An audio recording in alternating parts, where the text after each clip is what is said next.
Bhim app use करने वाले हो जाएं सावधान, हो सकता है आपका अकाउंट हैक। 70 लाख से ज़्यादा लोगों की हुई इन्फॉर्मेशन लीक। अगर आप हमारे चैनल पर नए हैं तो हमारे चैनल को पहले सब्सक्राइब करें, घंटी के बेल आइकन को जरूर दबाएं, हमारी वीडियो को लाइक करें, शेयर करें। सुरक्षा शोधकर्ताओं ने बताया कि मोबाइल भुगतान ऐप भीम के लगभग 70.6 लाख यूज़र का डेटा एक वेबसाइट द्वारा उजागर कर दिया गया था। VPN review website VPN mentor की रिपोर्ट में कहा गया है कि उजागर किए गए डाटा में कई संवेदनशील जानकारियां जैसे नाम, जन्म तिथि, उम्र, लिंग, घर का पता, जात की स्थिति और आधार कार्ड का विवरण आदि शामिल हैं।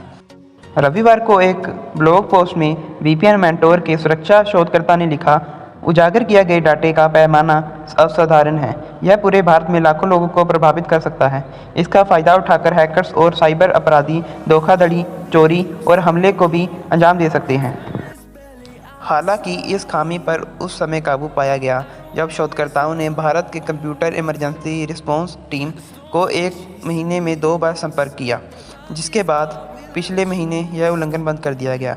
भीम वेबसाइट को CSC आई गवर्नेंस सर्विस लिमिटेड नामक कंपनी ने भारत सरकार के साथ साझेदारी में डेवलप किया था। आपके इस बारे में क्या विचार हैं, हमें कमेंट में लिख के जरूर बताएं। हमारे चैनल को लाइक करें, शेयर करें या सब्सक्राइब करें।